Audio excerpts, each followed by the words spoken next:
Зачем Азербайджану может быть выгодна новая эскалация на границе? В последнее время в информационном пространстве усилилось распространение сообщений о якобы подготовке Армении к новой военной кампании. Аналитики отмечают, что азербайджанские официальные каналы все чаще публикуют заявления о нарушениях на границе, приписываемых армянской стороне. Так, только за один день Министерство обороны Азербайджана распространило 3 подобных сообщения. Это вызывает вопросы. Почему именно сейчас нарастает напряженность? И кому может быть выгодна дестабилизация ситуации? Один из возможных ответов связан с процессом согласования мирного договора между Арменией и Азербайджаном. Ереван уже подтвердил готовность принять ключевые положения документа, что, по мнению ряда экспертов, может восприниматься как сигнал к завершению конфликта. Однако такой поворот событий, судя по всему, не укладывается в интересы определенных политических кругов в Баку.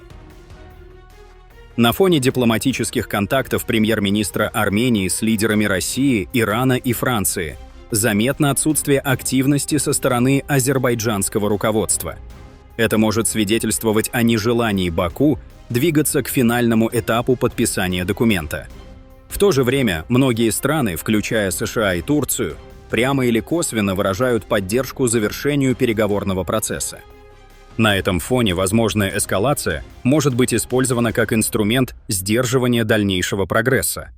В случае обострения обстановки это дало бы формальный повод отсрочить подписание и пересмотреть ранее согласованные условия. Таким образом, в ближайшее время аналитики не исключают сценарий, при котором напряженность на границе может быть использована как политический рычаг. Международное сообщество, в свою очередь, продолжает призывать к сдержанности и к скорейшему заключению устойчивого мира. Отметим, что после визита в Азербайджан советника по национальной безопасности Майка Уолтса в местном информационном пространстве можно было наблюдать всплеск публикаций, касающихся обострения на границе. Однако уже вечером того же дня ситуация приобрела новый ракурс. Сам Уолтс в публичных заявлениях обозначил, что в центре обсуждения в Баку находились вопросы мирного урегулирования и освобождения армянских пленных. Примечательно, что азербайджанские СМИ оперативно отредактировали или вовсе исключили из новостной повестки эти аспекты переговоров. Официальные источники также не предоставили развернутых итогов визита, ограничившись общими формулировками о развитии двустороннего сотрудничества. Такой подход вызывает интерес у политических наблюдателей. Он может свидетельствовать о том, что озвученные в ходе переговоров американской стороной тезисы оказались неожиданными для Баку. В экспертной среде это рассматривается как признак напряженности внутри азербайджанского истеблишмента, столкнувшегося с необходимостью реагировать на новые международные сигналы. Наблюдатели отмечают, игнорирование гуманитарных аспектов, таких как вопрос заключенных, выглядит особенно контрастно на фоне международной повестки, где эти темы традиционно занимают центральное место. Такое молчание может быть интерпретировано как стратегическая пауза или попытка избежать неудобных обсуждений.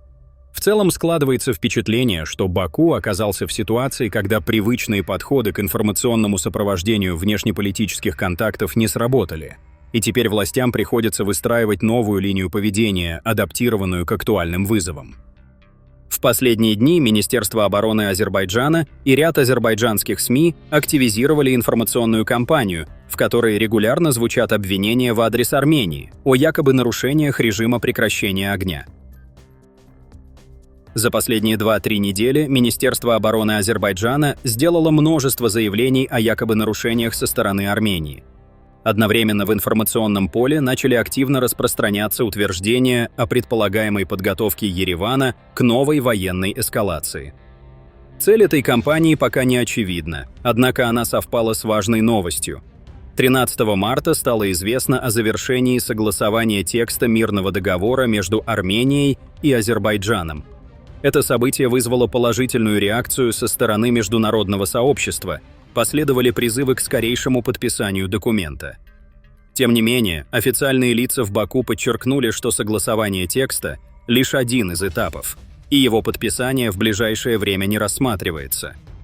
В качестве причин указываются положения Конституции Армении, вопросы, связанные с Минской группой ОБСЕ, а также другие аспекты, включая тему так называемого коридора, вопрос западных азербайджанцев и делимитацию границ.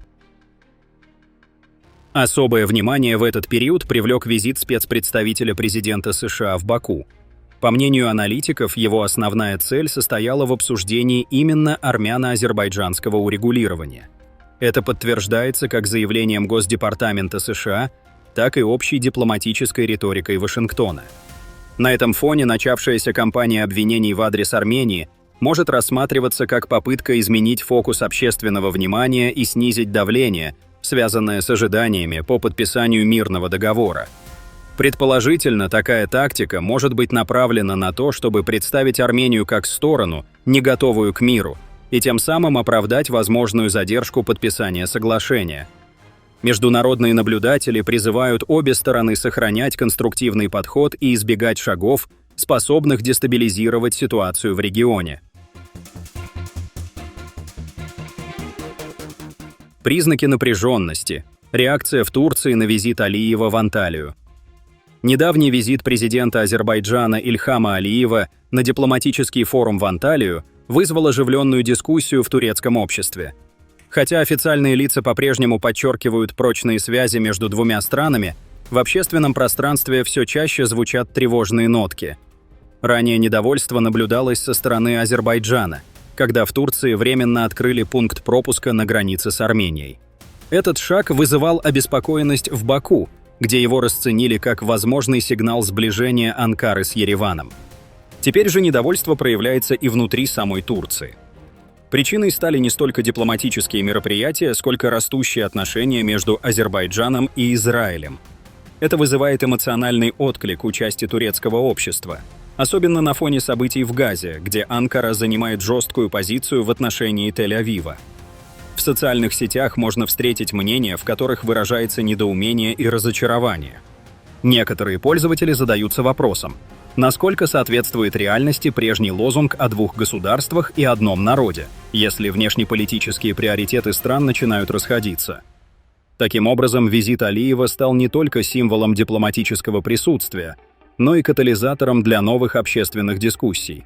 Это подчеркивает, насколько чувствительны союзнические отношения к переменам в международной политике и восприятию со стороны населения.